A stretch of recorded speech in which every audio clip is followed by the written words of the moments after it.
Bom, esse tema, religião e espiritualidade, surgiu-me há uns meses atrás, a partir das minhas observações na internet, nas redes sociais, não é? Onde começou a aparecer muito, e ainda continua aparecendo, comentários comparando a religião e a espiritualidade, né? Mas de uma forma como se fossem duas coisas contraditórias. E então aquilo foi me intrigando e eu fui, porque somos confrontados com essa questão, não é? Frequentemente. E então eu comecei a refletir sobre isso e um certo dia eu coloquei essa questão ao meu amigo Marco Oliveira, não é? Que foi enfim, se não fosse ele, eu possivelmente não estaria aqui, porque ele é que me deu incentivo e até me ajudou no início a preparar a apresentação. Então, eu agradeço muito a ele esse incentivo e que continua no dia de hoje, não é? Então, pronto, o que nós pretendemos hoje com isso é justamente, não é dar eu não tenho nenhuma resposta concreta para isso, nenhuma fórmula, justamente o que eu quero é pôr o tema em discussão, para ver como é que cada amigo Bahá'í ou não Bahá'í que esteja presente pode contribuir para, enfim, para esclarecer essa questão.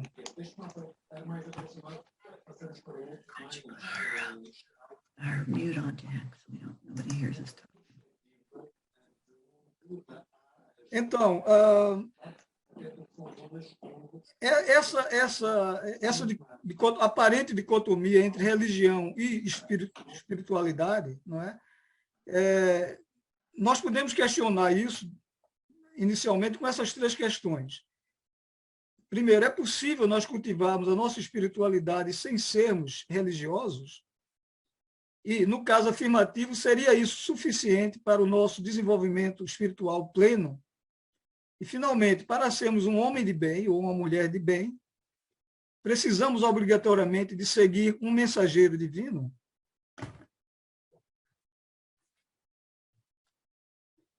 Então, temos, para abordar esse tema, junto com o Marcos, nós definimos aqui uma agenda, não é? Que não tem que ser seguida rigidamente, mas é uma maneira de ordenar a nossa abordagem. Então, primeiro, vamos tentar fazer uma imagem do mundo, não é? Associada a esse tema. Vamos ver algumas definições do que é uma coisa e outra, né, de pessoas diferentes, e também depois algumas perspectivas e opiniões sobre o tema. Finalmente, a perspectiva Bahá'í, e depois dessa perspectiva Bahá'í, o tema fica aberto para debate, né, a todos os participantes.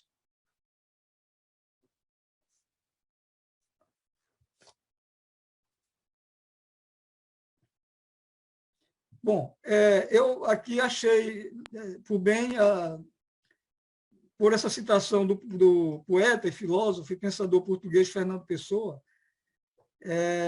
que diz: temos todos que vivemos uma vida que é vivida e outra vida que é pensada, e a única vida que temos é essa que é dividida entre a verdade, a verdadeira e a errada.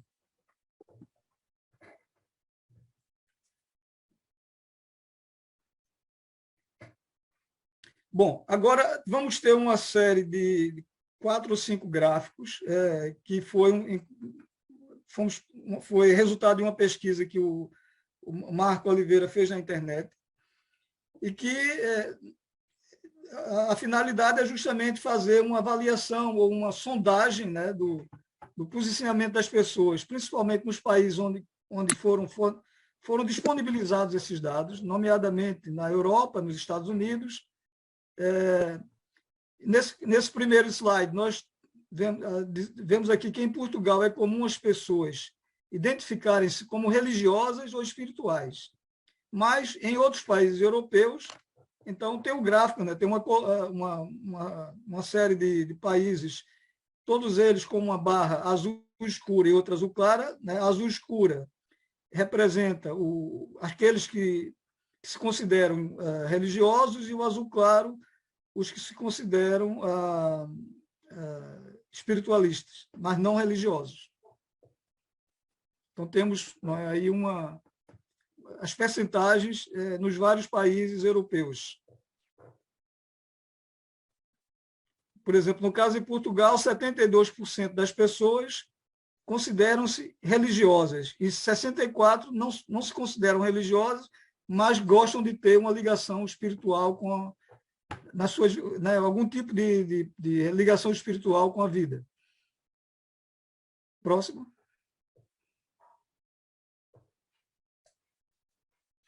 Já nesse diapositivo, diz que 25% dos norte-americanos se consideram espirituais, mas não religiosos.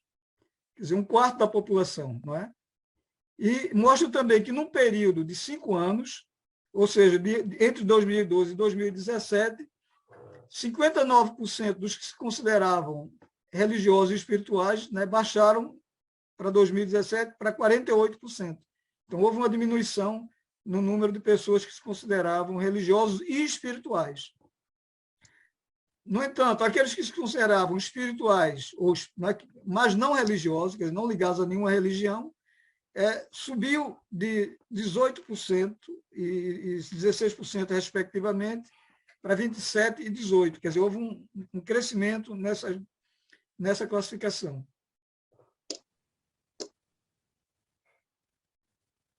Próximo, 7.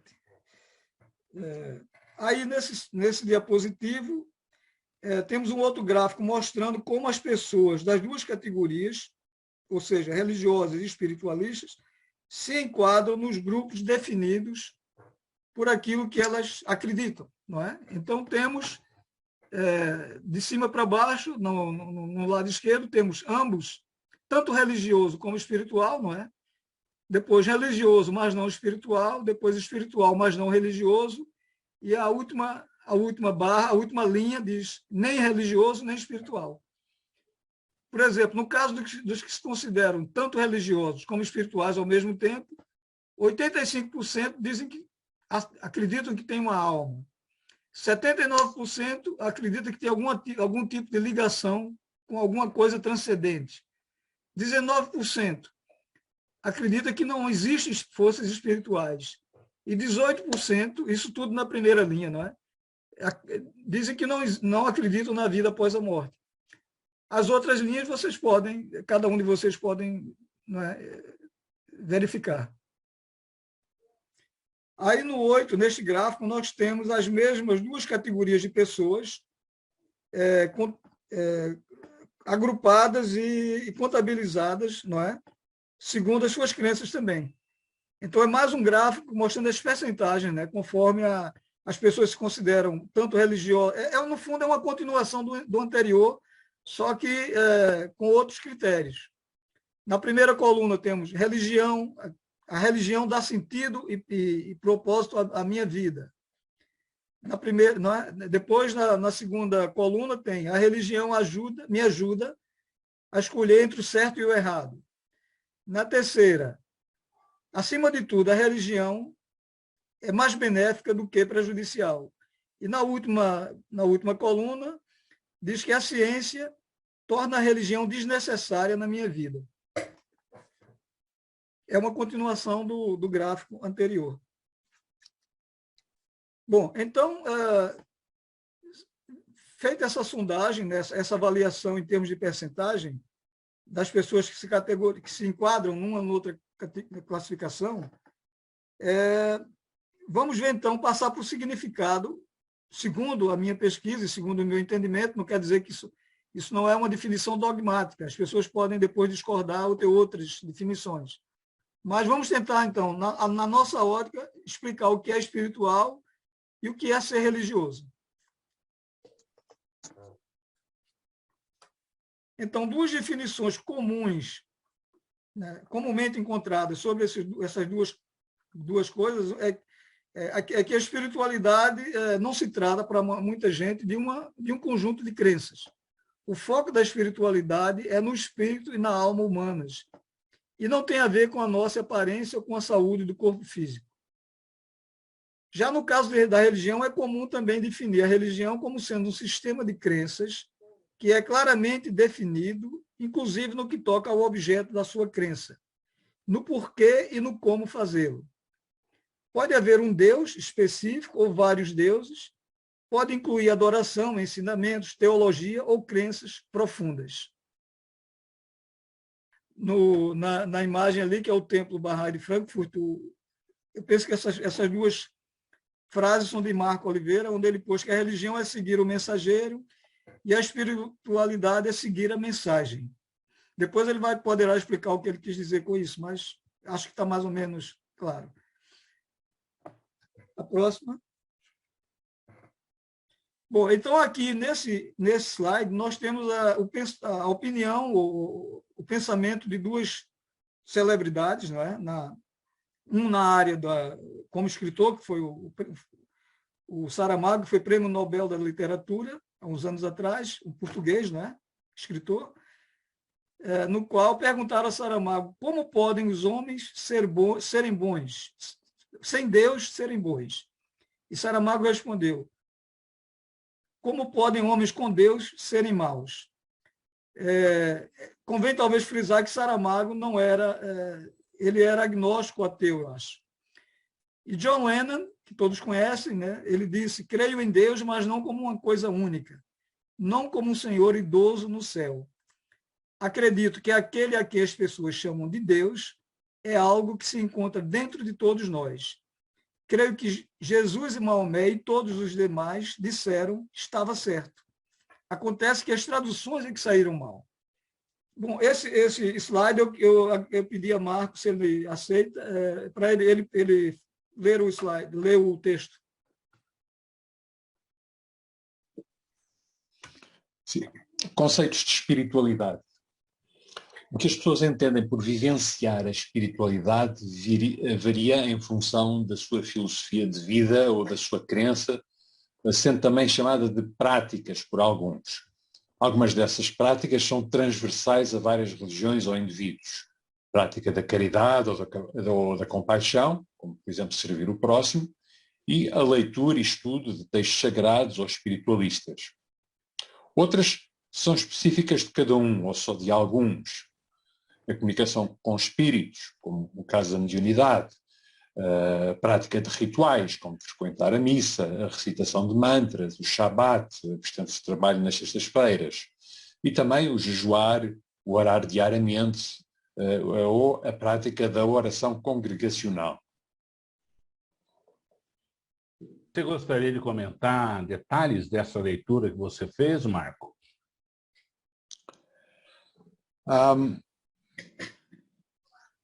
É assim, eu não consigo comentar só só este slide, não é? Porque tudo que o Cori vem expondo vem mexendo, não é? Porque vamos lá ver, há uma coisa que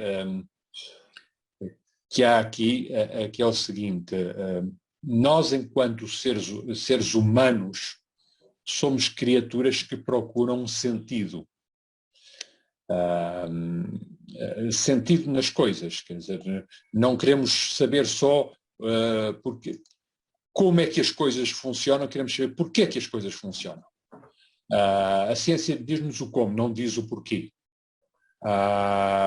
Aquilo que é o mercado, a economia, dá-nos escolhas, não nos dá orientação. A democracia também dá-nos escolhas, mas não guia as nossas escolhas. E, portanto, a questão do quem sou eu, porque estou aqui, como é que eu devo viver, isto não tem uma resposta que é prescritiva, não é substantiva, não é procedimental. E então nós chegamos a este século XXI com imensas escolhas e com poucos significados. Né? E aí uma enorme sede de espiritualidade. Enorme sede de espiritualidade.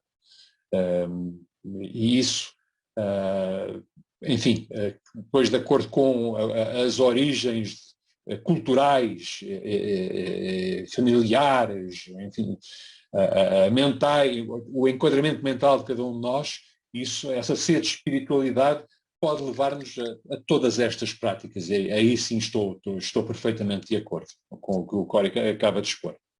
Muito obrigado, Marco. E você, Jorge, concorda? Só posso concordar. Eu acho que é interessante o Core seguir a linha de raciocínio dele, né? E nós depois fazemos alguns comentários sobre o risco de a gente repetir alguma coisa que o Core vai falar ali na frente. Não lhe parece? Fico à disposição se achar que não. Mas... Não, tranquilo. O importante é essa liberdade a hora que vocês quiserem fazer algum comentário. Muito obrigado, viu, Jorge? Coriolano, por favor. Eu passaria para o diapositivo seguinte.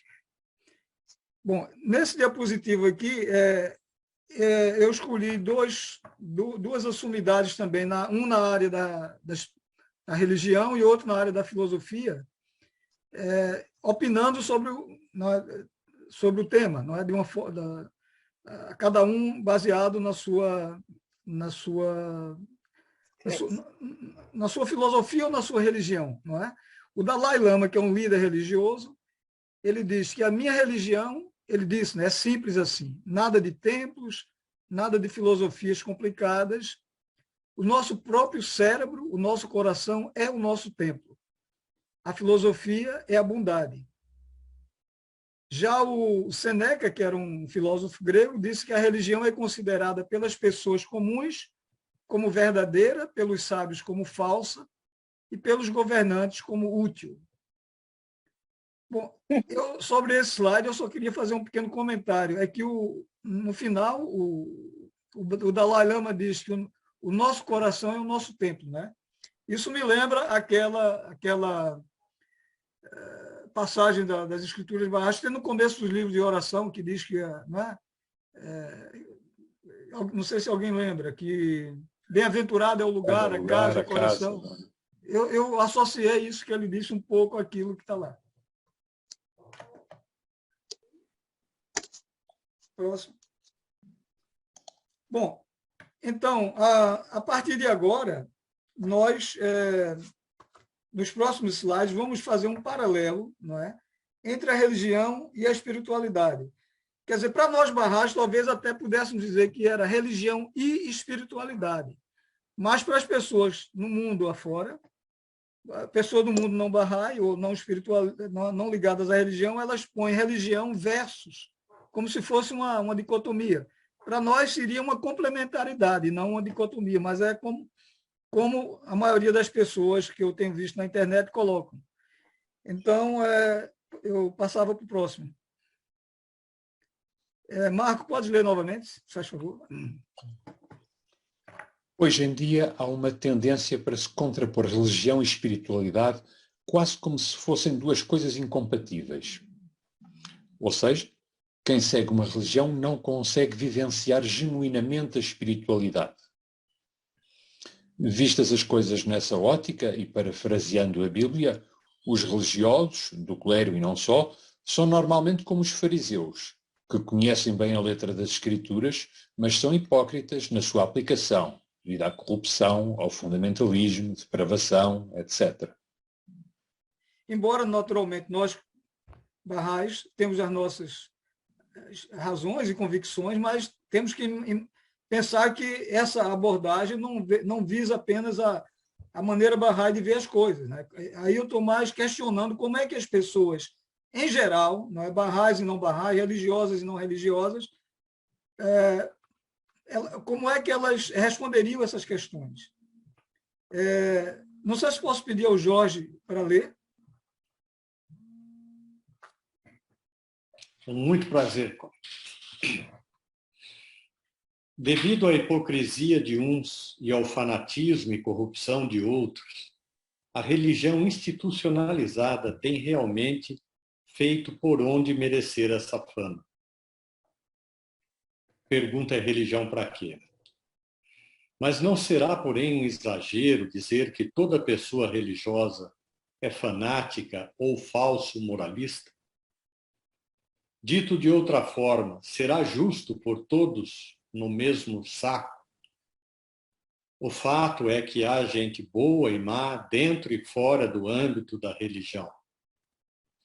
Sendo assim, para que então ter uma religião?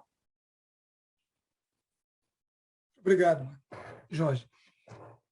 Bom, Eu não sei se o João Davi acha que a gente deve comentar isso agora ou deixa para comentar no Justamente. final. Eu ia perguntar para o Jorge. Comenta, Jorge. Tá bom. Sim, eu diria que nessa linha, e de acordo com aquilo que o Core falou anteriormente, até em comentário do slide anterior, a sensação que dá seria assim, dois motivos principais, é claro que existem inúmeros, né, que fariam as pessoas se distanciarem da palavra de religião, e algumas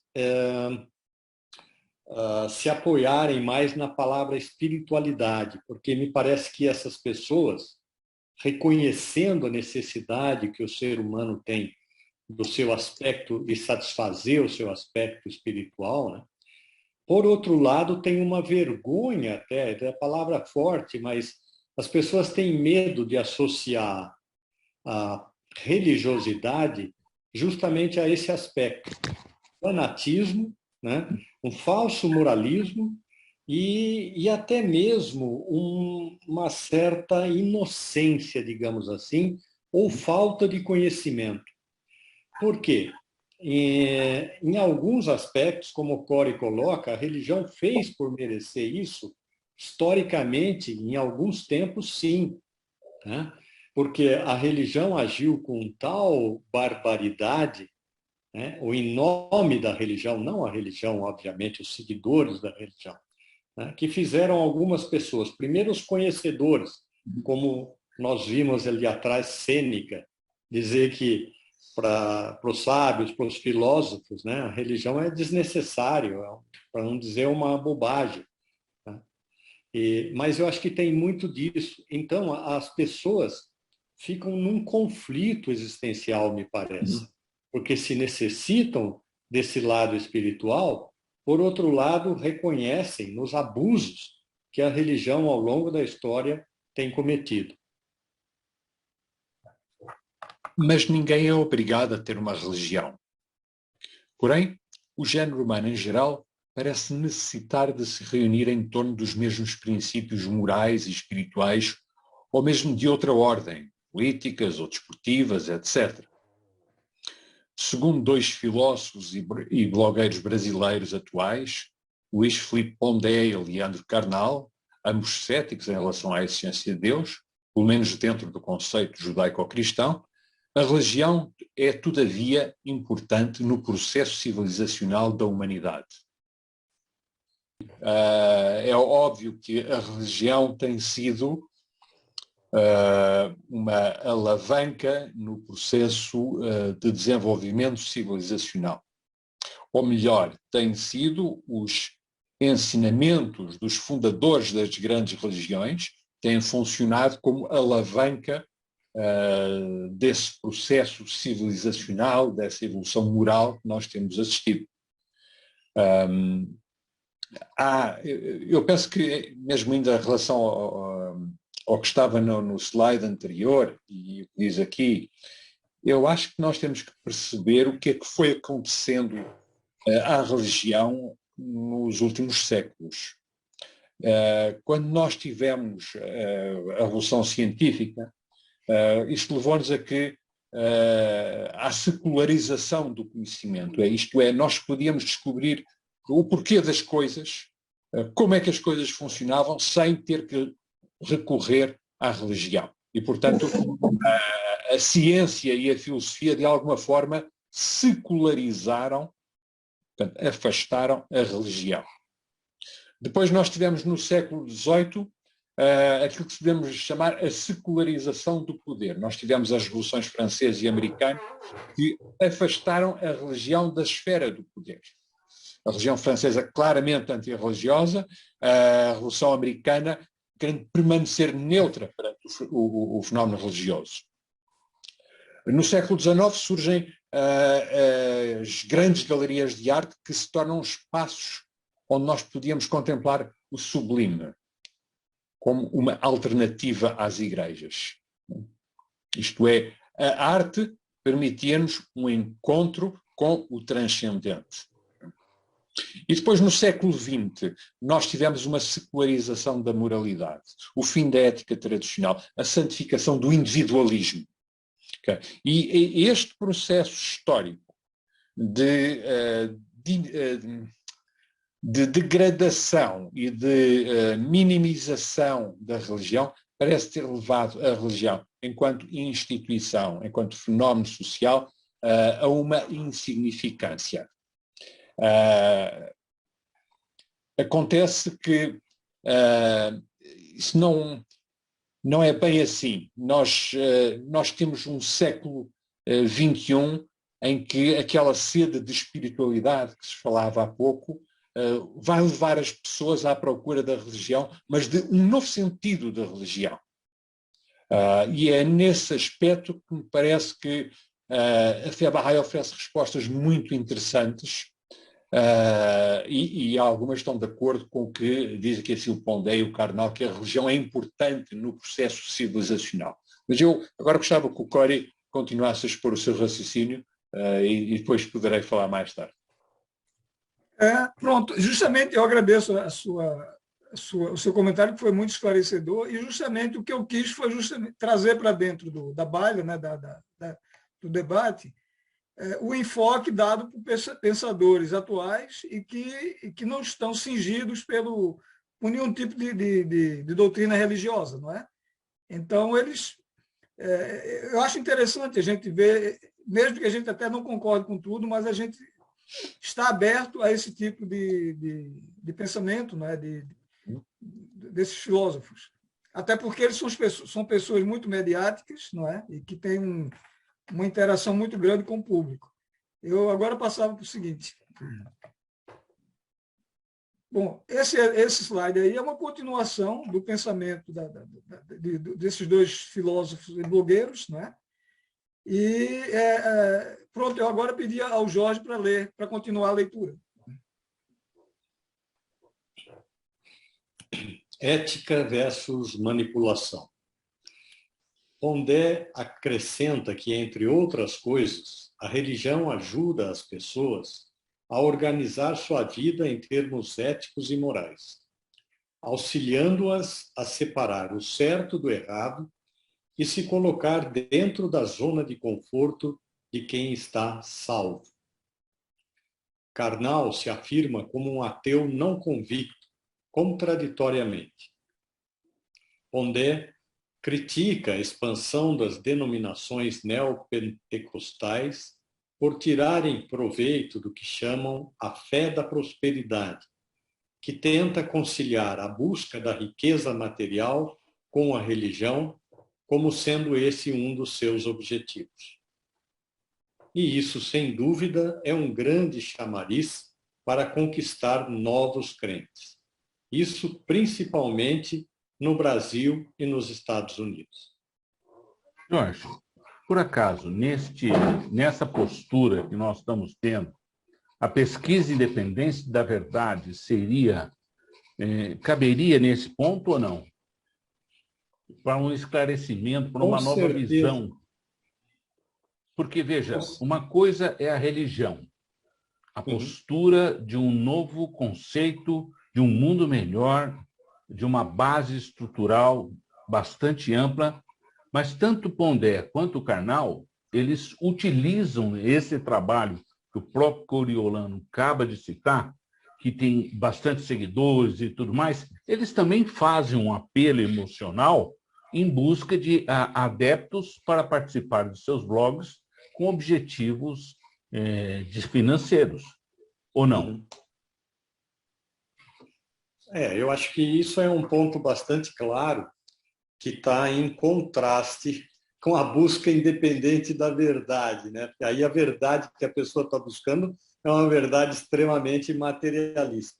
Mas antes de abordar um pouco mais isso, eu gostaria de comentar que esses textos que o Coriolano muito apropriadamente está trazendo aqui para nós, né, eles estão em íntimo acordo. Tem uma frase de Bahá'u'lláh, eu vou parafrasear, porque agora não me lembro exatamente, mas basicamente Bahá'u'lláh fala que até mesmo os filósofos materialistas concordam quanto ao benefício da religião. Mesmo eles não acreditando na religião, eles reconhecem que existe um benefício social na religião.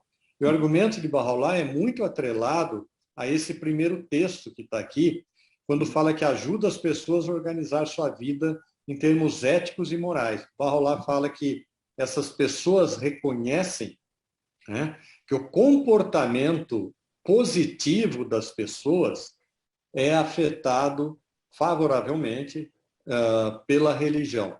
Né? Então, acho isso muito apropriado. E com relação a isso que você está dizendo, esse é o tipo de atividade que é proibida na fé Bahá'í, né? Que é justamente você querer trazer adeptos mediante a promessa de alguma coisa. Né? Claro, alguma coisa material, obviamente. É claro que se espera que a pessoa que seja temente a Deus vá ter as suas recompensas no mundo espiritual. Mas prometer que se ela, e infelizmente isso é motivo atrativo para as pessoas que não estão dotadas desse espírito de buscar a verdade de maneira independente. Quando a gente fala de maneira independente, é que não seja por imitação, fazer o que as pessoas fazem, fazer o que a grande maioria vai atrás. Né? A ideia é buscar realmente onde a verdade está. Esse é o grande desafio religioso e espiritual, né, com que se confronta a humanidade de hoje, agravado pela situação em que, inclusive isso é profético, né, que é a grande pergunta: onde se encontra a verdade hoje? Se eu quiser ir atrás de promessas materiais, eu acho que tem muitas portas abertas. Obrigado, Jorge. Passamos para o seguinte. Bom, nesse slide aqui, o que a gente quer chamar a atenção é que, de um modo geral, as pessoas, pelo menos isso é baseado na minha experiência pessoal, né? As pessoas aqui em Portugal, né, onde eu vivo, e penso que possivelmente também no Brasil, elas sentem a necessidade de ter de seguir alguma coisa, né? De ter algum tipo de vida espiritual. Só que muitas delas não querem se comprometerem com uma religião organizada, né? Por conta do que isso implica, o que acarreta. Então, já agora eu vou ler o texto, né? Que diz o seguinte: já na Europa prevalece a noção de que a religião instituída, em geral, se opõe à verdadeira prática da espiritualidade, fazendo com que as pessoas cada vez mais desprezem a importância da religião ou até a antagonizem. Como consequência, vemos uma significativa busca pelas crenças budistas ou crenças inspiradas no budismo, uma vez que essa religião, que alguns consideram uma religião não teísta, em geral, não implica necessariamente no compromisso com uma instituição organizada e permite uma certa customização da sua prática ao gosto de cada pessoa. Jorge, queres comentar, se o João Davi concorda? Antes eu pergunto para você, Coriolano. Você acha que essa prática, a prática budista é muito bonita, é linda, e uma coisa que a gente verifica até é muito procurada pelas empresas no sentido do motivacional para que as pessoas entendam o seu próprio poder, seu desenvolvimento interno para crescer. Você acha isso interessante, o que está sendo colocado? Eu acho interessante e acho que eu tenho vários amigos budistas, não é? E até já fizemos algumas atividades interconfessionais, né, a nível interconfessional com eles. Só que o que eu noto é que no budismo, não é, existem várias, eu não sei se posso chamar de denominações, eles não há uma unidade entre eles. Justamente a nível individual, eu acho que pode beneficiar muito as pessoas individualmente. Mas, a nível coletivo, eu sinto que há uma falha, porque os budistas, eu conheço budistas, por exemplo, que são budistas tibetanos, que têm todo um conjunto de rituais e de crenças parecidos com outras religiões hindus, por exemplo. Eles acreditam em algumas coisas que um budista, por exemplo, da linha Zen budista, não acredita. Eles são mais pragmáticos, não é? Eu não sei, não posso discorrer sobre todos os tipos, mas eu conheço, por exemplo, budistas que não acreditam em Deus, que dizem que o budismo é uma religião não teísta, que Deus é uma força, é uma energia, mas não é o Deus com quem a gente conversa. Então, o que eu acredito, eu acho que ele pode sim beneficiar as pessoas, porque o budismo, inclusive pelos Bahás, é considerado uma religião verdadeira, não é? Sim. Agora, se ele tem a força para mudar o mundo como a gente pretende, a nível coletivo, isso já é outra questão. Aí eu já ponho em causa, porque uma coisa é o meu crescimento espiritual individual, outro é o coletivo. Jorge, quer comentar? Sim, eu acho muito interessante.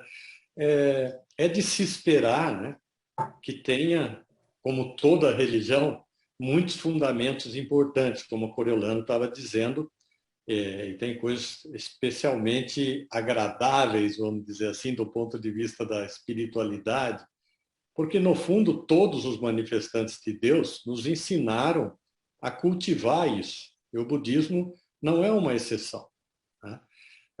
O conhecer a si próprio, algumas práticas que hoje são elogiadas até mesmo pela ciência, como meditação, oração. Isso, na verdade, são práticas que se encontram em todas as religiões reveladas, sem exceção, né? É que no budismo isso parece ganhar um aspecto maior, até porque não existem muitas coisas escritas, então a gente não vai achar muitas. Existem bastante coisas escritas, desculpa, mas fontes confiáveis e tudo mais, isso não é fácil de achar no budismo. Tanto é que isso leva muito a gente, quando se fala que o budismo é uma religião não teísta, quer dizer, uma religião que não acredita em Deus, é uma falta de conhecimento, vamos dizer assim, até porque existem textos de Buda, esses sim registrados muito claramente, em que Buda fala de Deus. Só que eles são muito poucos. Por quê? Eu acho que aí existe uma beleza também. Eles são poucos porque Buda dizia que a essência de Deus era uma coisa a qual não se deveria referir, porque ela é uma coisa tão excelsa, tão grandiosa, que qualquer coisa que a mente humana, por mais que tente se aproximar dela, não vai encontrar a realidade, não vai poder descobrir essa verdade da essência de Deus. Isso, no fundo, é a mesma coisa que a fé Bahá'í ensina, que o cristianismo ensina, que o islamismo ensina, mas que, de alguma forma, ganhou essa característica dentro do budismo.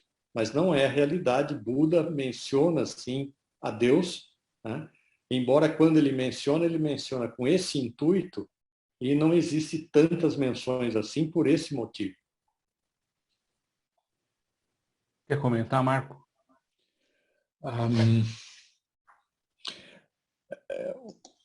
É muito interessante perceber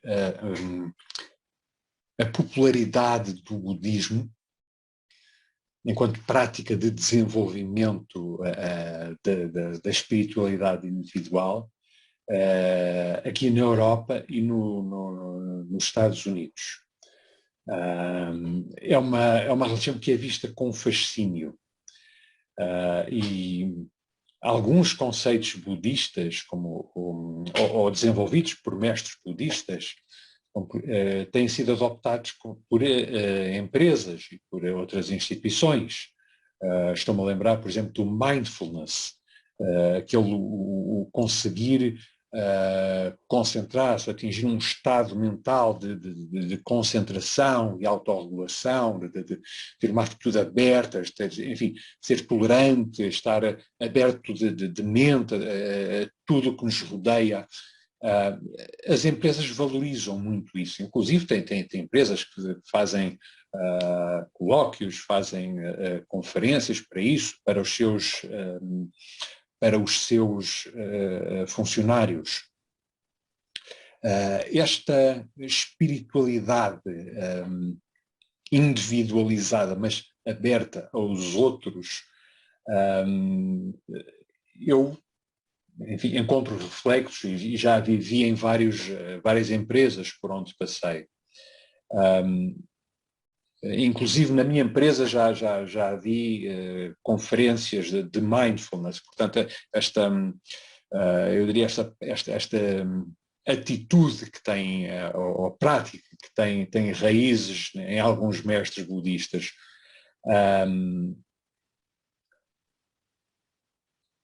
Esta semana eu estava dando uma formação para uns colegas meus, estas 2 últimas semanas, e porque eles têm que fazer um exame de certificação, e percebi que muitos deles estavam, cada dia que passava, estavam mais ansiosos com o exame que se aproximava. E eu tive que acalmar, tive que dizer, olha, não tem problema o que vai acontecer. Se não passar no exame, é um contratempo, não é uma tragédia. Okay? Agora, há uma coisa que vocês têm que perceber, okay? É que cada um de vocês é único. É uma pessoa, como ser humano, é único. E como profissional também é único. Okay? E tem um potencial a desenvolver. Okay? Este curso ajuda a desenvolver. Okay? E vocês têm que descobrir o vosso caminho profissional, tal como têm que descobrir o vosso caminho na vida. Enfim, e foi assim uma conversa quase espiritual que eu tive que fazer no meio de uma formação sobre temas de informática, para acalmar os espíritos e para elevar o ânimo dos meus colegas que estavam ali presentes. E, portanto, sim, nós vamos sentindo essa prática da espiritualidade assumir outras formas que não dentro de uma identidade religiosa, digamos assim. E daí a popularidade do budismo aqui no Ocidente. Obrigado, Marcos. Passamos para o próximo, então. Bom, neste diapositivo nós temos a opinião agora de um outro filósofo brasileiro, também muito mediático, né? Talvez não tanto como os outros dois, mas, ao contrário dos outros, esse, pelo que eu entendo, ele é um filósofo que crê em Deus, não é? E então, que é o Mário Cortella. Mas, antes disso, tem ali um parágrafo que diz: para muitas pessoas, normalmente aqui na Europa, os objetivos universalistas da fé Bahá'í, não obstante bonitos e desejáveis, são utópicos e apelam mais às pessoas idealistas por natureza do que ao cidadão comum, que é acomodado normalmente com o status quo da religião tradicional. No caso de Portugal, o catolicismo, não é? Enfim. Esse outro filósofo brasileiro, o Mário Sérgio Cortella, que é também teólogo, né?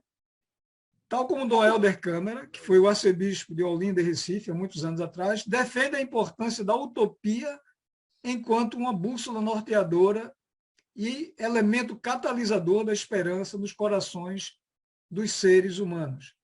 Ou seja, enquanto para uns a utopia é vilipendiada, é desprezada,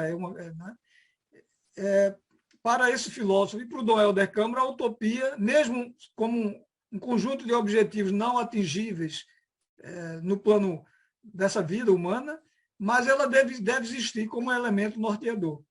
É importante que, como não é alavanca para impulsionar o crescimento espiritual do homem. Passamos Você sabe que é muito interessante essa colocação da utopia, sabe, Coriolano? Quando nos tornamos Bahá'í, e tinha 2 coisas que me incomodavam. O momento que nós vivíamos naquela época, Muro de Berlim, Guerra Fria, e a construção dos arcos em Haifa. Eu, particularmente, olhava aquilo, era Bahá'í novo, eu não tinha o amor a Bahá'u'lláh, eu não entendia o que era a fé, e eu acreditava na utopia, literalmente. Por quê? Porque jamais eu imaginava que o Muro de Berlim iria cair. E caiu de uma maneira assim, pá, que a Guerra Fria acabou e nós estamos com outros problemas. E o mais interessante também, gosto muito do Cortella, gosto. Sabe por que ele tem esse perfil religioso? Numa palestra dele recentemente, falaram para ele que ele tem um dom maravilhoso. Eu gostaria muito de ter esse dom. Aí ele parou, olhou para a plateia e falou, olha, eu vou falar uma coisa para vocês. Eu estudei num colégio interno, num mosteiro, onde eu era obrigado a cada 2 dias ler um livro.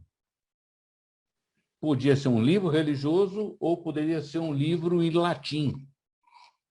E eu li mais de 1000 livros ao longo da minha vida. Leio muitos livros até hoje. Escrevo livros até hoje. Ele tem, inclusive, o costume de colocar no prefácio a filha dele ou o filho dele escrevendo. E ele falou que não é um dom ter essa fala, esse detalhe de comentários e as palestras que ele dá, tanto institucional, motivacional, quanto fazer um apelo emocional para o crescimento das pessoas. Isso é muito bonito. E hoje a gente vê na FEBAHAI, quando a gente busca os livros do Instituto ao nível de quase no término dos seus livros, né, os livros mais recentes, a gente vê que a FEBAHAI foi escrita e foi desenhada para cada passo que a gente vai crescendo, cada degrau, como Abdu'l-Bahá fala, que ele jamais coloca um degrau maior do que nós podemos transpô-lo. Então, a gente vê essa colocação dele, que é muito bonita. Eu gosto muito do Cortella. Não sei se você quer comentar, Jorge ou Marco. Eu só queria dizer o seguinte, que Cortella ele é paranaense. Sim, é paranaense, sim.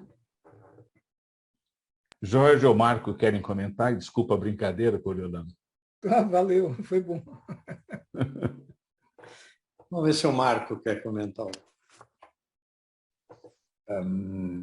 Eu não conheço o Cortella, nunca ouvi nada, nem sequer uma sessão dele no YouTube. Mas sim, eu acredito que a utopia é uma bússola que nos norteia, que catalisa o nosso desenvolvimento enquanto indivíduos, enquanto sociedade. Há uma canção portuguesa que diz que é o sonho que comanda a vida, e é essa busca do sonho que nos orienta.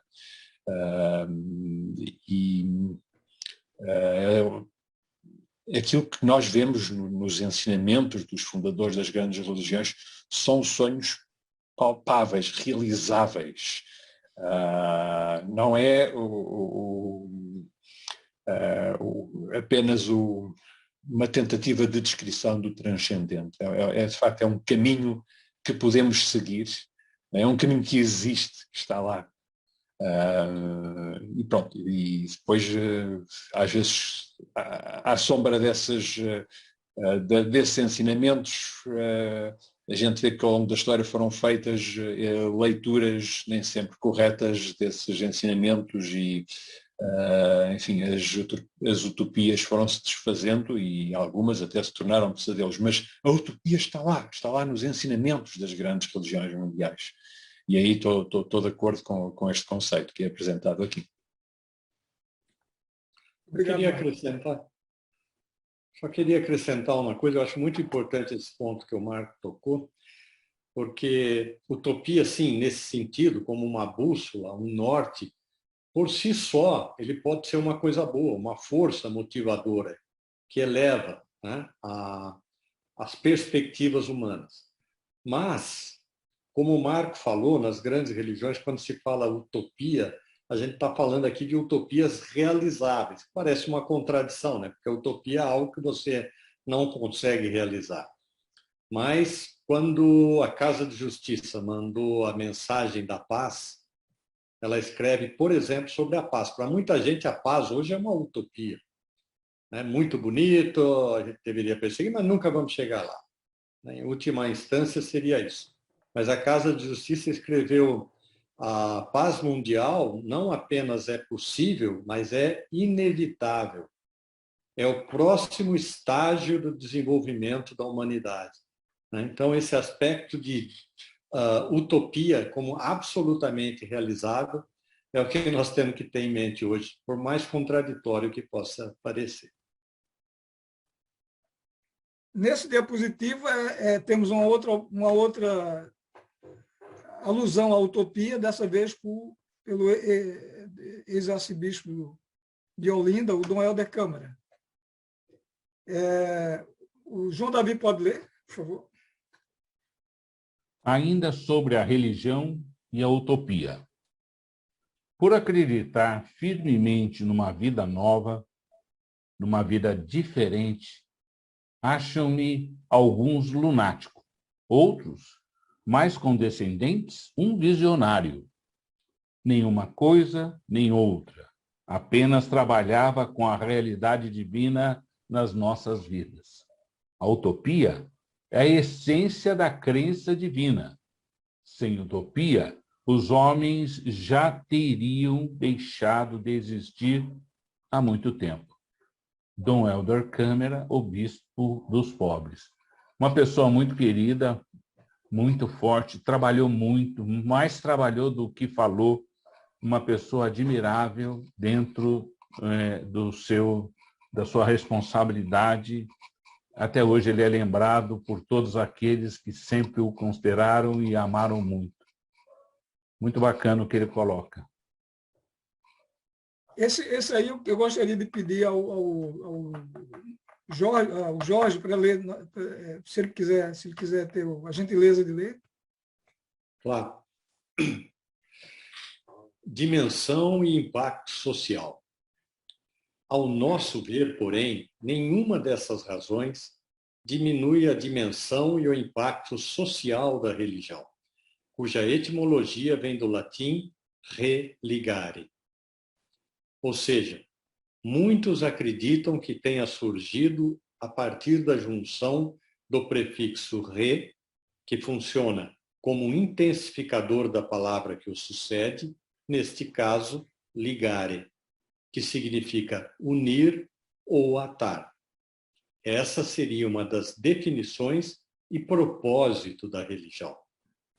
Pondé e Karnal parecem não reconhecer a importância do aspecto transcendental da religião, que tem a ver com a nossa dimensão espiritual e com a existência de uma alma imortal.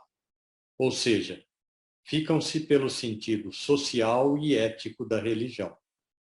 Mas Cortella reconhece o papel do aspecto místico e transcendental, fé, das religiões no nosso crescimento espiritual e, por conseguinte, do desenvolvimento harmonioso da humanidade.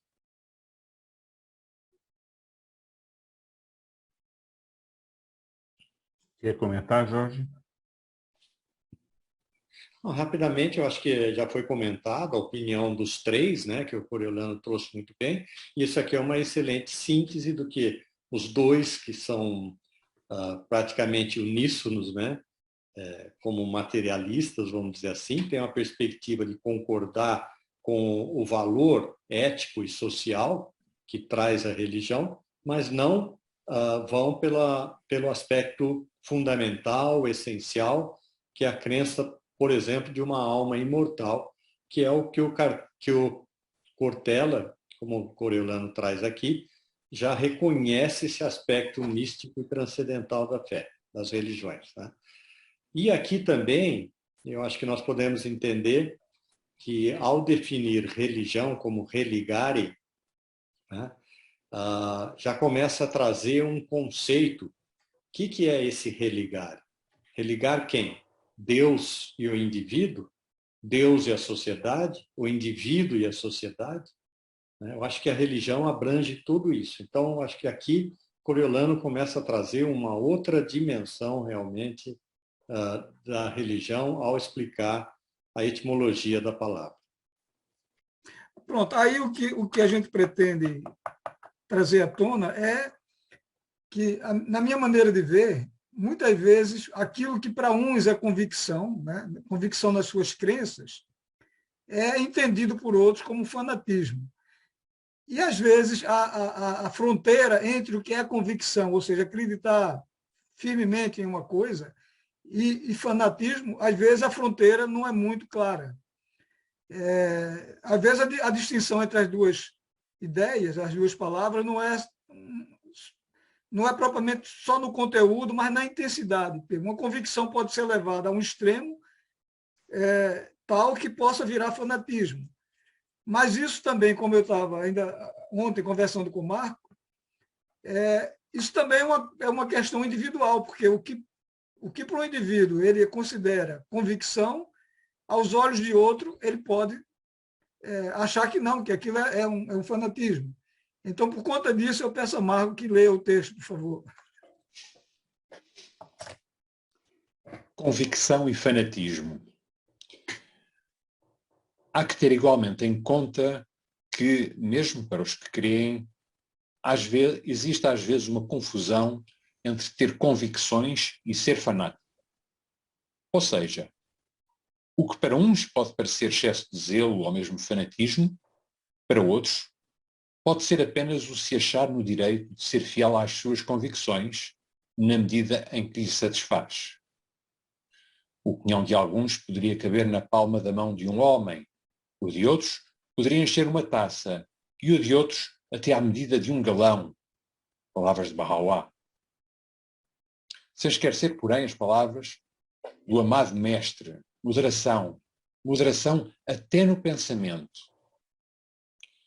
Resumindo, como Bahá'ís, fica-nos o mote seguinte para uma reflexão conjunta, tendo em conta que a realidade do mundo relativamente a essa questão varia segundo cada região. Como agir relativamente a esse ceticismo da parte de muitos indivíduos? Eu ontem falei deste tema com o Cori e eu recordei que há uma diferença entre ser um mártir, como foi São Paulo ou como foi o Badi, do que ser um kamikaze, aqueles que se matavam na esperança de matar outros, como se isso fosse um benefício, como se isso fosse fazer o mal em nome de um bem superior. São situações totalmente diferentes. Uma é quando a pessoa, de facto, leva a sua convicção até ao fim, abdicando de tudo, inclusive da sua própria vida. Outra coisa é a pessoa iludir-se de que, ao fazer o mal, está a atingir um bem supremo. Aquilo que eu vi um autor que designava um mal altruísta, fazer um mal em nome do bem. E, portanto, essa é a diferença que eu faço quando quero distinguir convicção de fanatismo.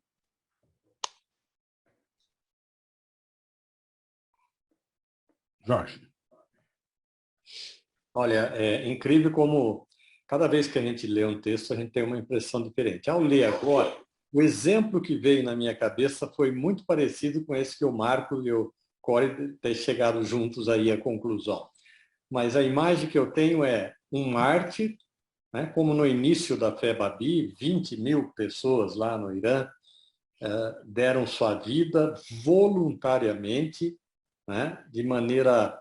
tinham claro que iriam morrer, mas optaram por morrer. Ou como Paulo, ou como os cristãos, que o Marco relembrou e tudo mais. Né? Então, alguém pode olhar e falar assim, eles estavam morrendo pelo que eles achavam que era por Deus. Quando a gente vê o que aconteceu, por exemplo, lá nos Estados Unidos, a queda da Torre Gêmeas, né? Uma pessoa também acreditava que estava dando a vida por Deus e joga um avião naquelas torres e mata cerca de 2.000 pessoas ali, né? Alguém pode dizer, mas a intenção não era a mesma, né? O que mostra que religião vai muito mais do que intenção. Embora a intenção seja uma coisa maravilhosa, muito valorizada do ponto de vista religioso, mas o conhecimento é essencial para justificar as ações religiosas. E outra coisa que fica embutido para mim nesse slide que nós estamos vendo aqui, é que mesmo essa noção de martírio, que a gente fala, olha, é o sangue que rega a semente recém-plantada de uma nova fé, né? Mas dentro da própria religião há uma evolução nisso. No passado se exigia até isso dos verdadeiros crentes. A partir de um certo momento se diz, não, hoje em dia divulgar essa mensagem é o equivalente ao martírio lá atrás. Quer dizer, que mostra que dentro de uma mesma religião esse aspecto de evolução está presente, né? E que até mesmo a verdade religiosa é evolutiva. Tem mais, eu acho que tem mais uns 2 ou 3 slides. Tem sim. Não, eu só estou avisando que o chat está... Sim, sim. Pronto, agora os slides que se seguem são voltados para a apresentação da perspectiva Bahá'í, não é? E como diz aí, como agir relativamente a esse ceticismo, não é? Então é isso que a gente vai ver no próximo slide e no seguinte. Por exemplo, temos aqui uma definição Bahá'í do que é religião, em que Abdu'l-Bahá diz que as pessoas pensam que a religião está confinada a um edifício, a ser adoração no altar. Na realidade, é uma atitude para com a divindade que se reflete ao longo da vida. E também diz, quando falamos de religião, referimos-nos aos fundamentos ou à realidade essencial da religião, não aos dogmas e às imitações cegas que gradualmente a incrustaram.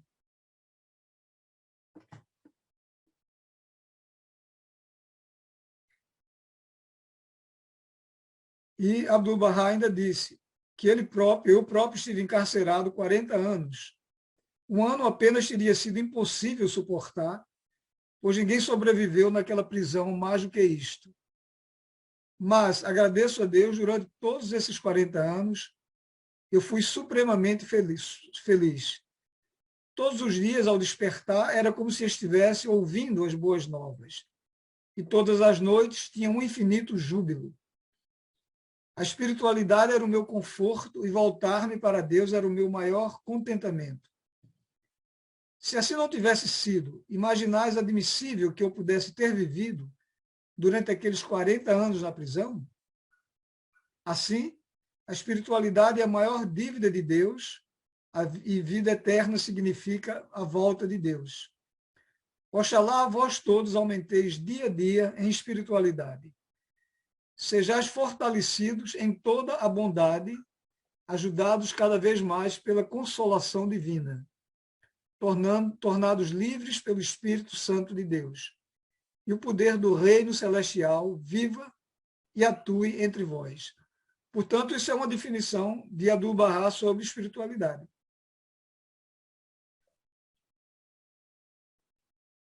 Jorge, eu sei que você está louco para falar. Não estava, não. Mas é brilhante a colocação, né? A colocação, como diz o Coriolano, não apenas é uma definição, mas também uma prova do efeito da espiritualidade. Né?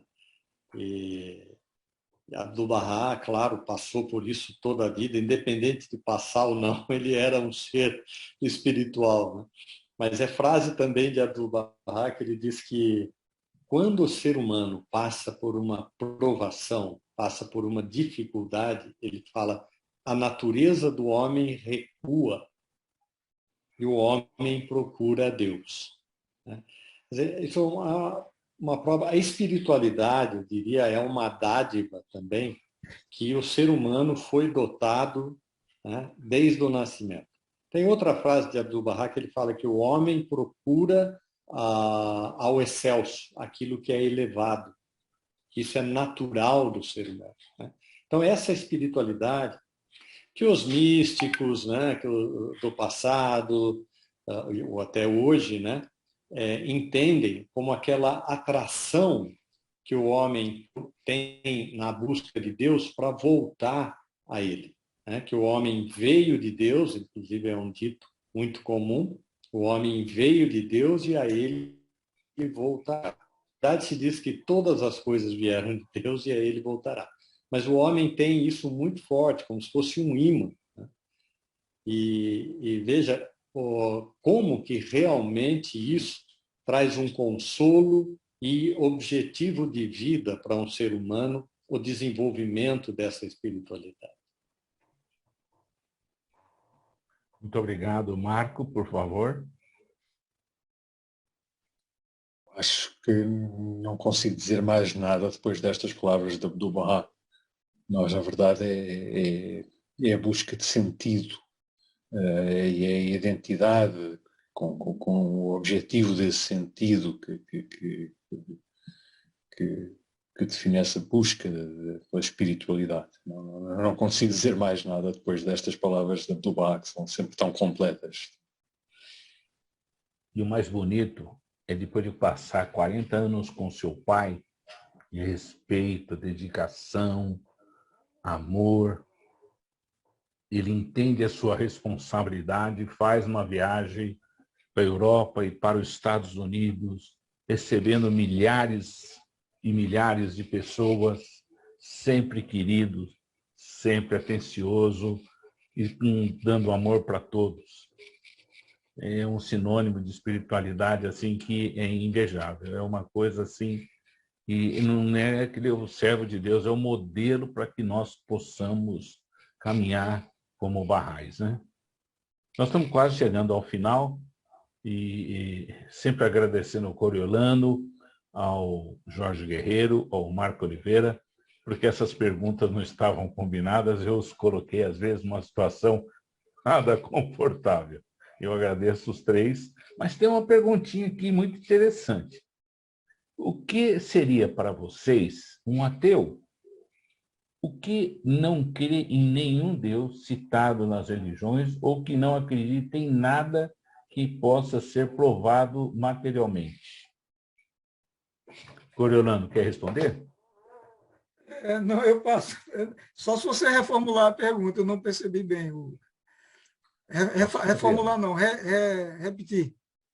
Na verdade, a pergunta é assim: o que seria para vocês um ateu que não crê em Deus nenhum e para ter alguma coisa, para ele poder acreditar, tem que ser provado materialmente?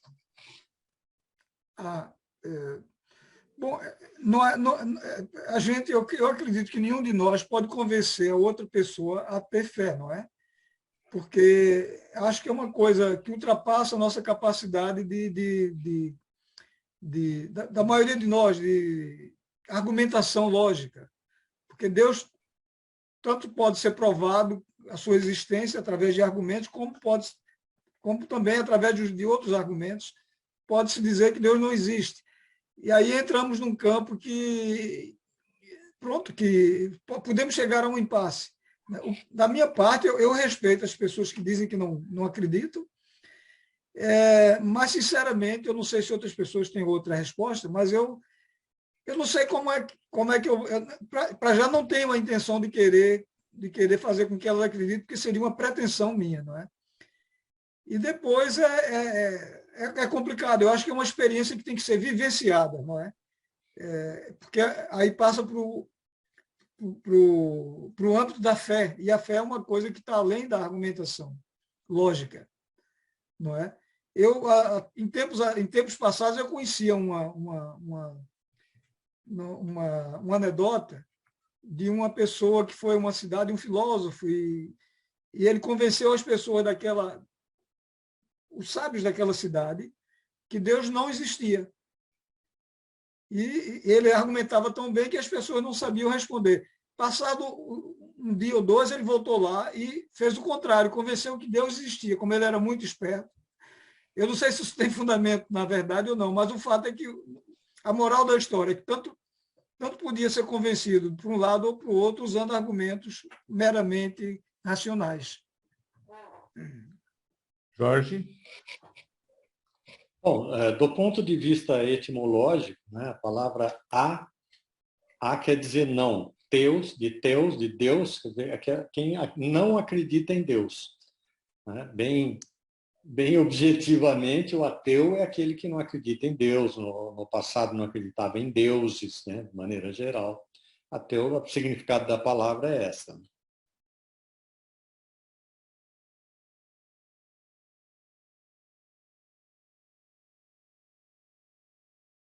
A definição do conceito de Deus, eu conheço pessoas que, por exemplo, dizem que não acreditam no Deus judaico-cristão, mas acreditam que existe uma ordem no universo, uma ordem lógica e uma intenção.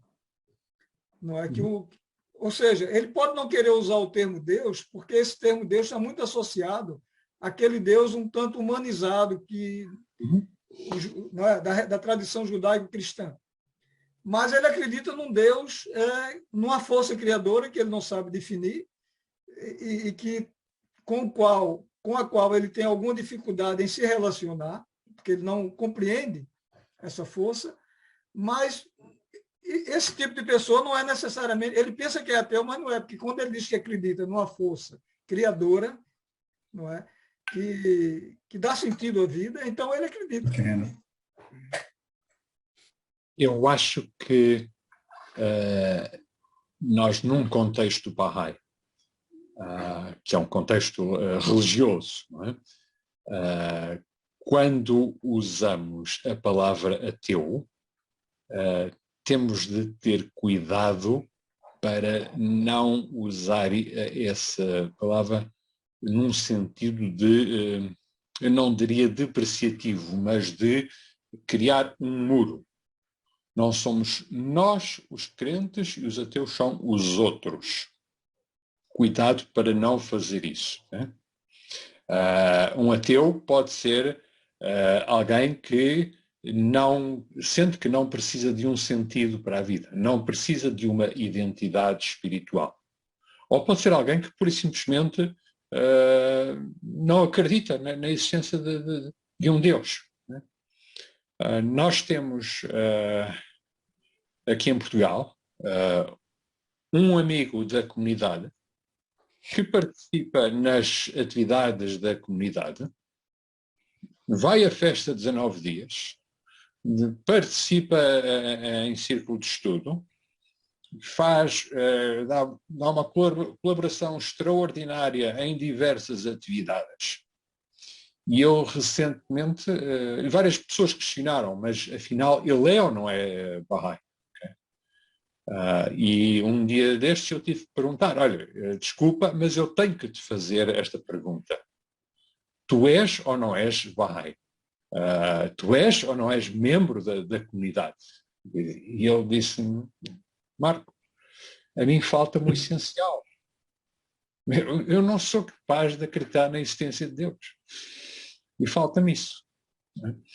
Mas, para mim, ele continua a ser a mesma pessoa. Repara, não é um fanático, não é um descrente, não é o outro de maneira nenhuma. É sempre a mesma pessoa. Ok, não consegue acreditar naquilo, tá bom, ok. É assim, somos diferentes. Mas chamo a atenção para não cairmos na sensação de fazermos aqui separações. É só.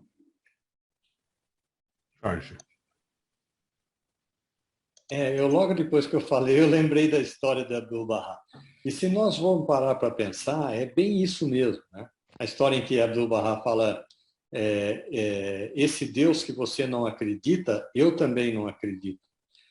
E quando nós paramos para ver os motivos, porque muitas pessoas que têm uma cabeça, a gente chama, vamos falar, cabeça boa, né? São pensamentos racionais, lógicos, pessoas às vezes estudadas, eruditas e tudo mais, não aceitam a Deus, né? Porque eles não aceitam Deus com a visão do que aqueles que se dizem religiosos enxergam esse Deus, né?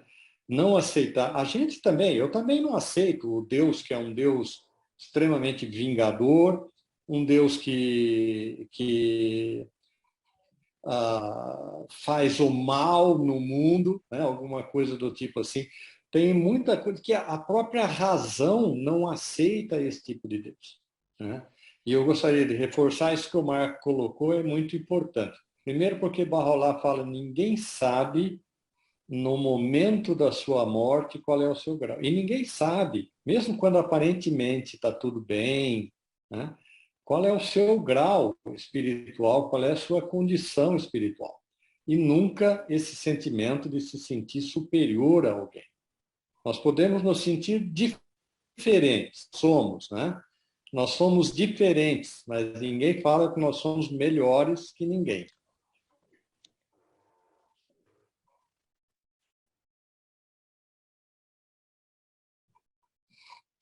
O Coriolano propôs algumas reflexões muito interessantes.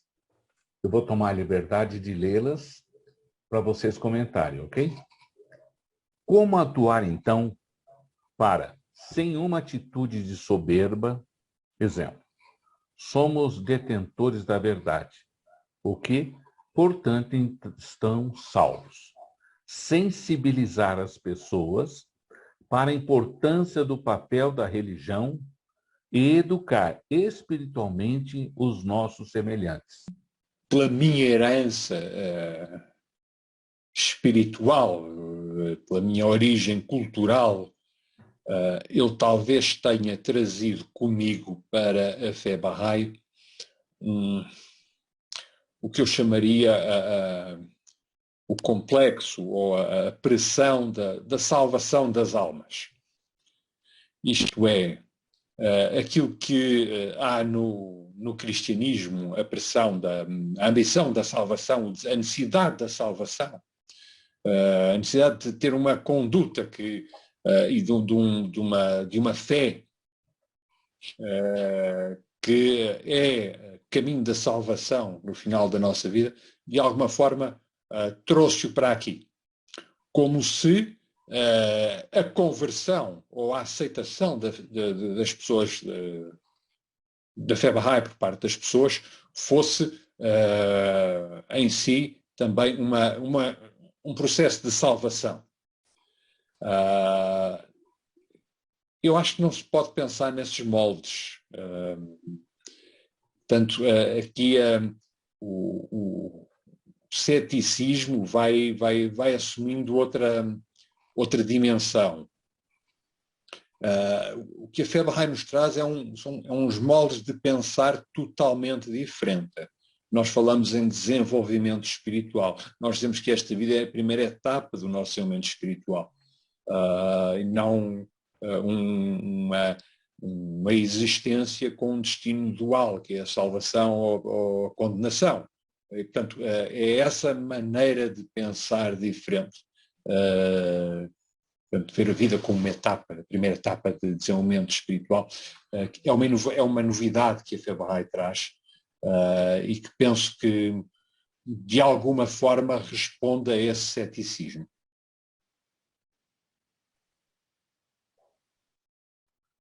E onde fica a humildade? Numa postura para que a gente possa colocar o perfil como tinha do Barra. Jorge. Eu gostaria de acrescentar, antes de responder o da humildade, né? A pergunta que o Coriolano faz é muito pertinente, né? A reflexão que ele convida a gente a participar. O fato é que do ponto de vista nosso, porque Bahá'u'lláh falou, né? Bahá'u'lláh falou que a religião é o maior de todos os meios para estabelecer ordem no mundo e para a paz e o contentamento dos que ali habitam, né?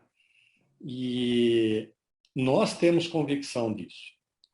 Como levar isso, como ajudar a educar a humanidade? Primeiro que, se nós acreditamos nisso, né, que a religião veio para o amor, como Abdu'l-Bahá fala, a tal ponto, isso é tão forte, que Abdu'l-Bahá fala que se a religião não for se ela for causa de desunião, é melhor não ter essa religião.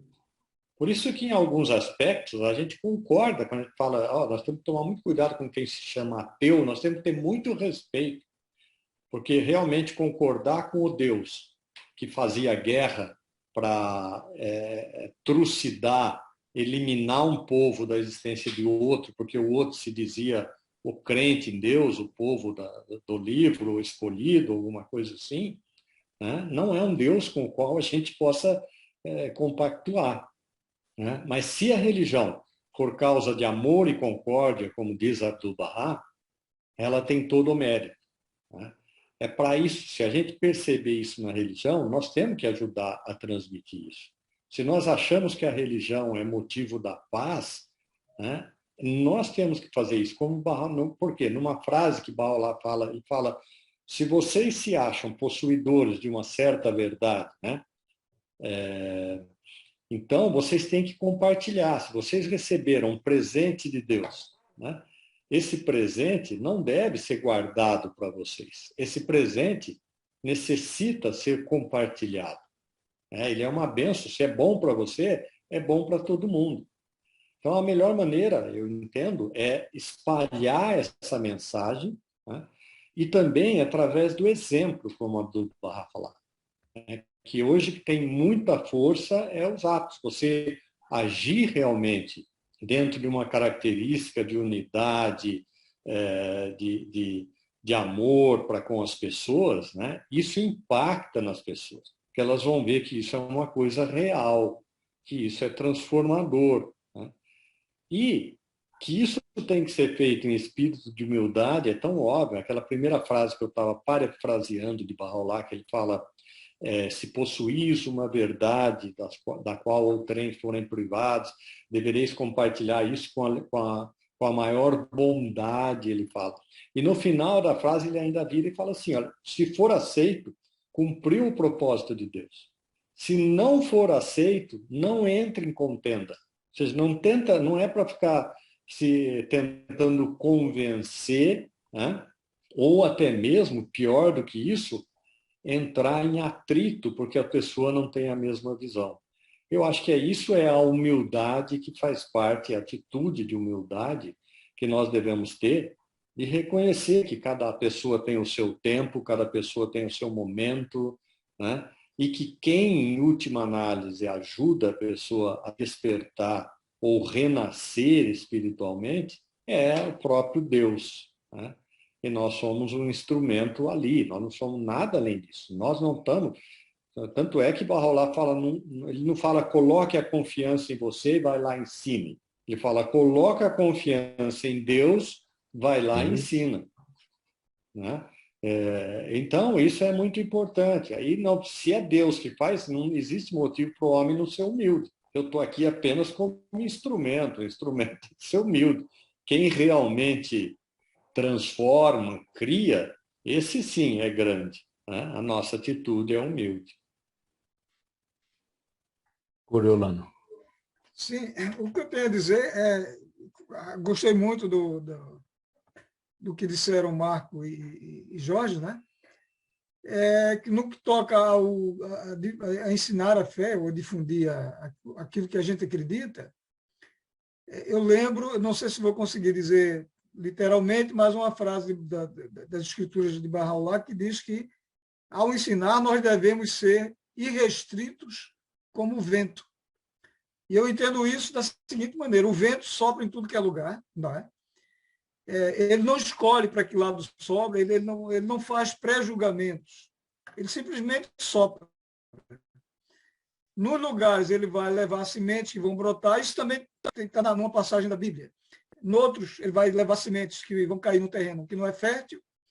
Portanto, a nossa missão é difundir, ser como o vento, não é? sem fazer essa escolha ou essa pré-escolha.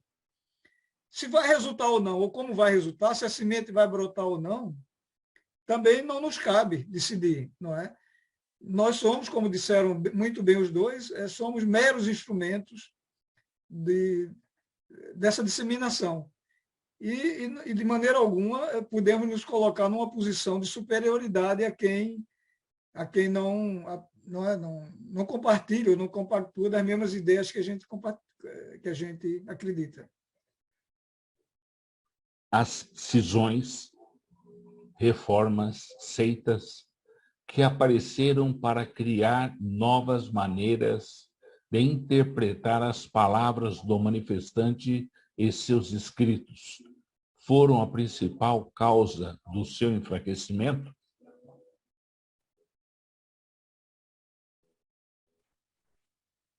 Coriolano?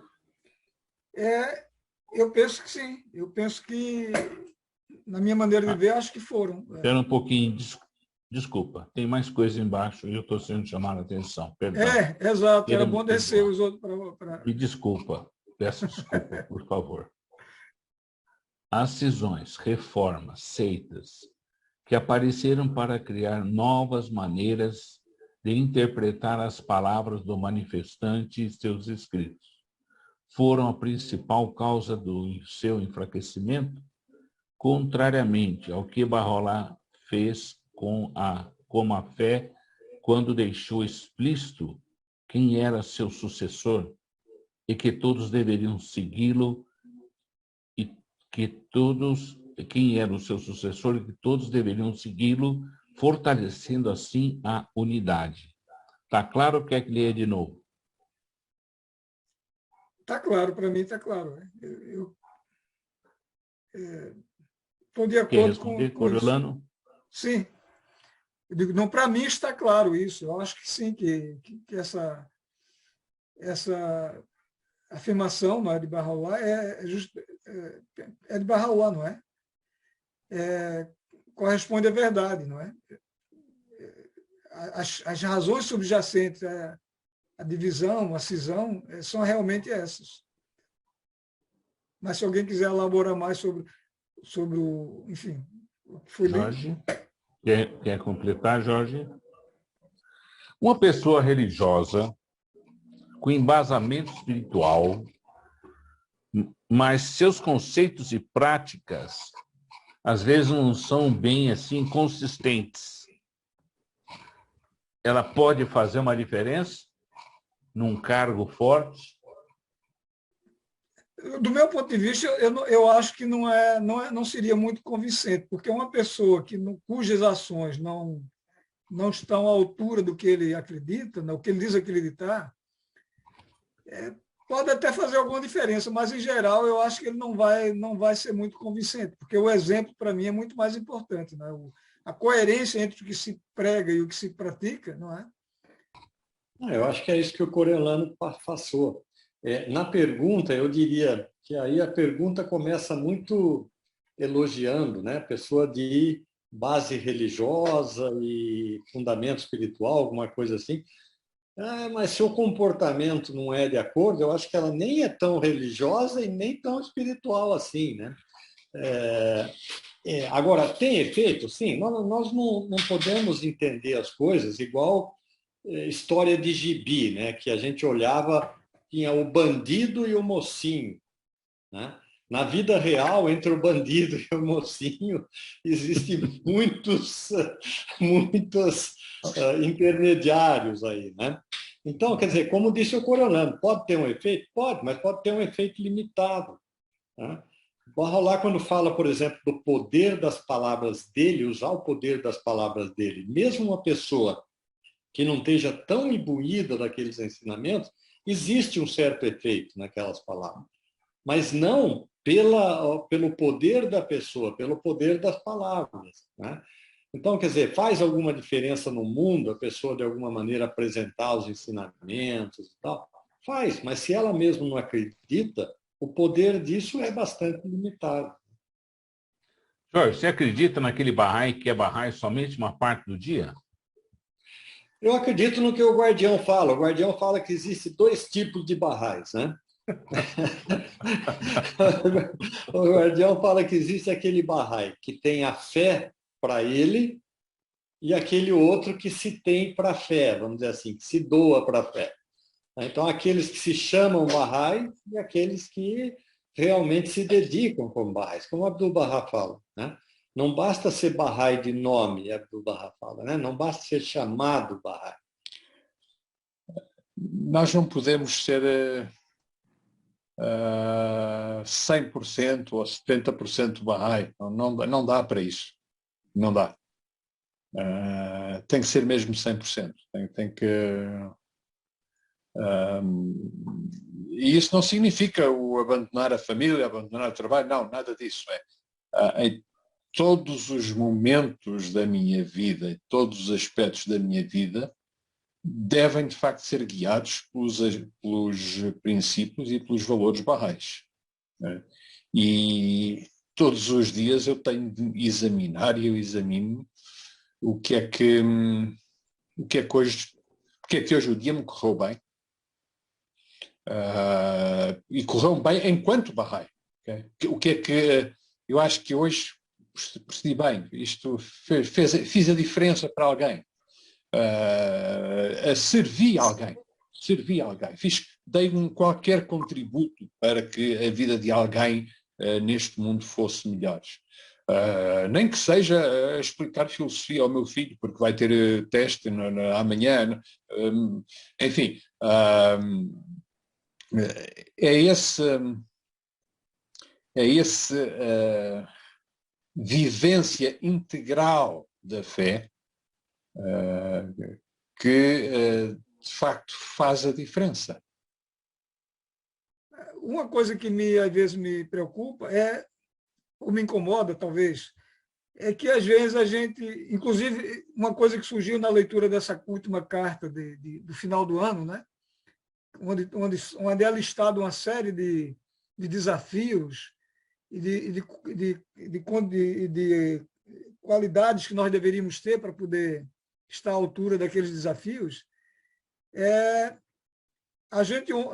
Tivemos a falar disso na última sessão do estudo dessa carta, e uma palavra que foi colocada é que elas às vezes nos assustam.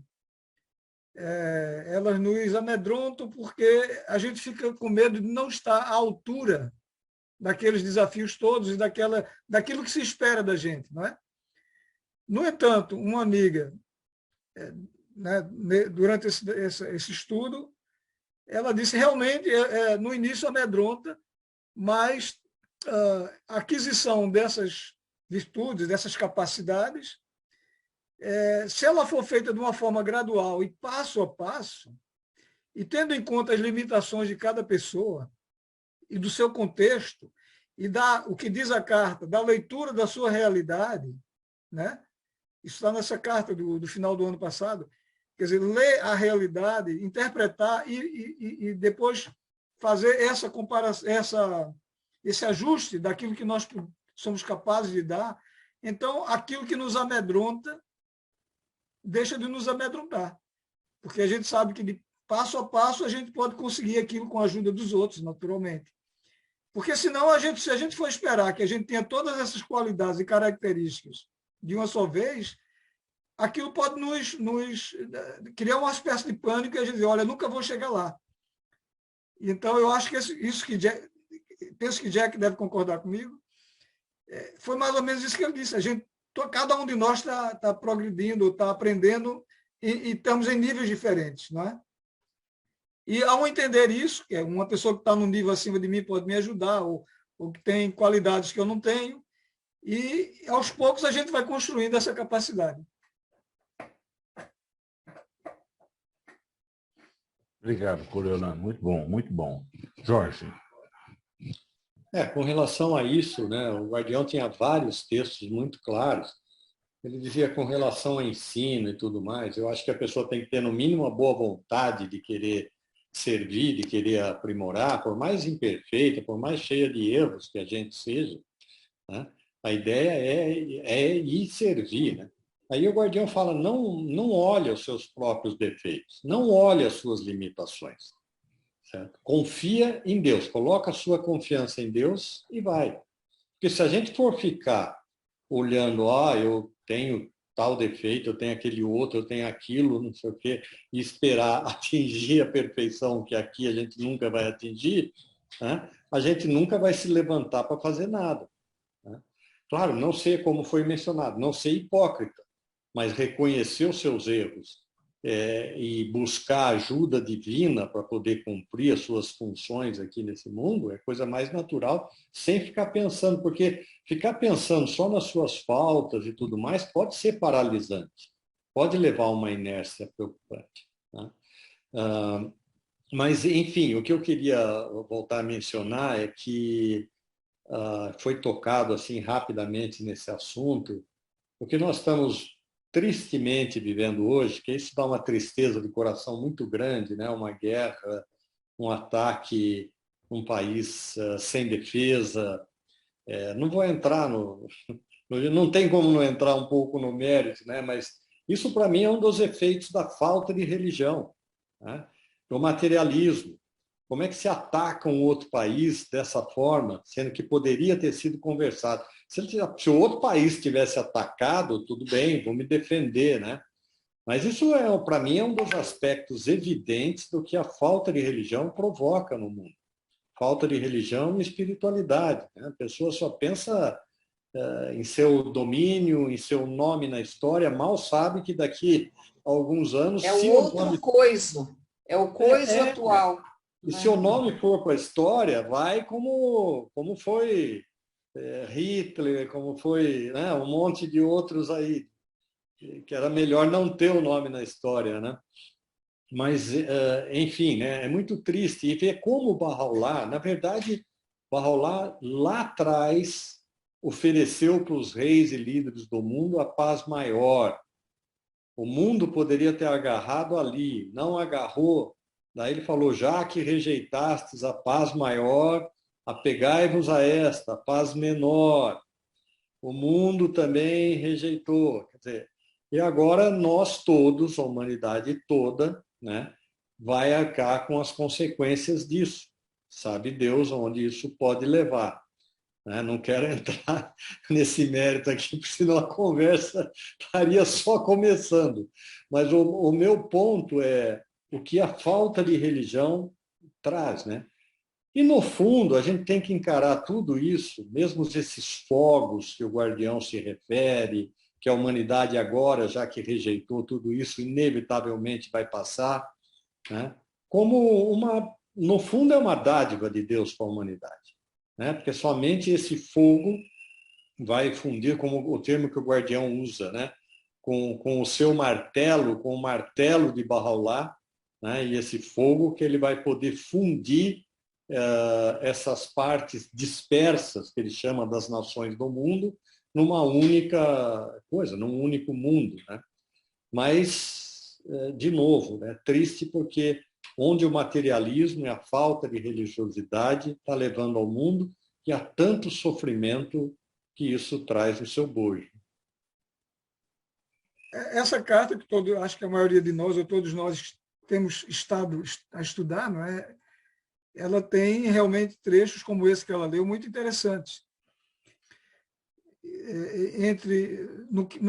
Relativamente à religião ser uma maneira de mitigar, né, a influência nefasta da guerra ou de outras, é no sentido de que a religião ou a espiritualidade, elas são, digamos assim, elas vão criar em nós, não de uma forma compulsória, mas de uma forma espontânea, de uma forma que nós conscientemente aceitamos, né? Seja, não necessariamente, isso não é, digamos assim, não é exclusivo de uma determinada denominação, é comum a todas.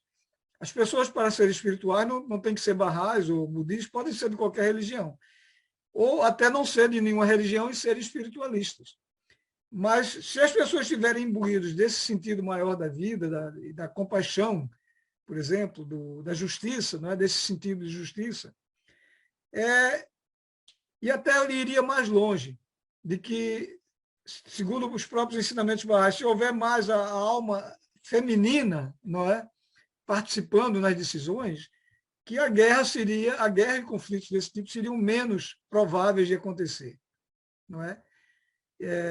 Porque, naturalmente, uma pessoa que está imbuída desses sentimentos, ela não vai ser beligerante. A guerra só aconteceria num caso de legítima defesa. Então, isso não quer dizer que a gente vai impor a nossa religião, mas acreditamos, e aí é que vem aquela questão da convicção. Eu tenho convicção de que se eu for uma pessoa espiritualizada, eu vou ser menos propenso à guerra. Mas, naturalmente, eu não posso impor essa minha convicção, senão eu estaria contradizendo a essência do que eu acredito. A religião nunca pode ser imposta, ela tem que ser, não é, pesquisada e voluntariamente aceita.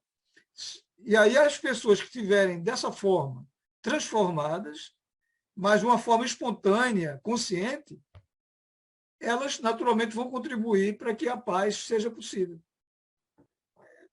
Quer dizer, nós que acreditamos que temos na crença nos ensinamentos Baha'is, nós naturalmente achamos que a religião não é, tem esse papel, desempenha esse papel importantíssimo, não é, na nossa existência, e que, mais naturalmente, eu não sei se ele está assistindo desde o começo, o que nós temos feito até agora é uma análise não só do ponto de vista Bahá'í, mas do comportamento das pessoas com quem entramos em contato e que não são, nem, né, na maioria, Bahá'ís.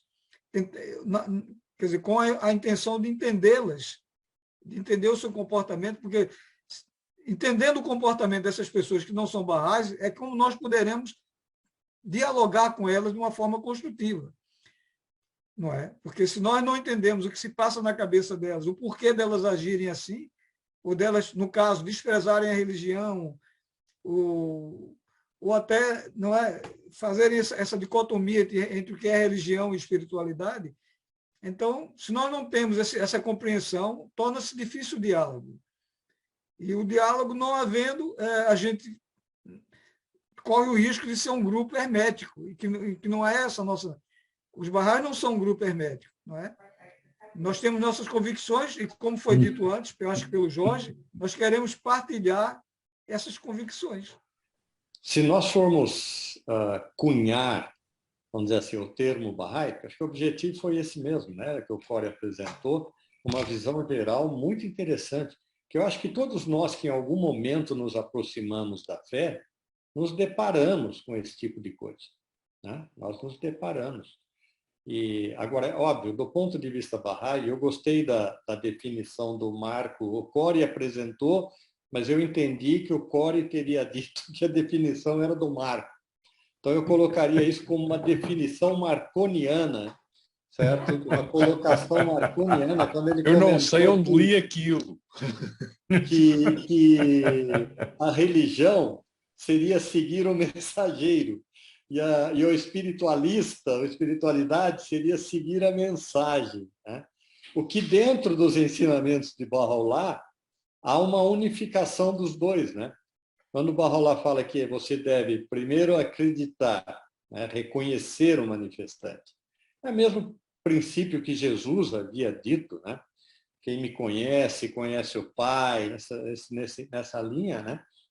E depois Bahá'u'lláh fala que não basta conhecer, é importante seguir.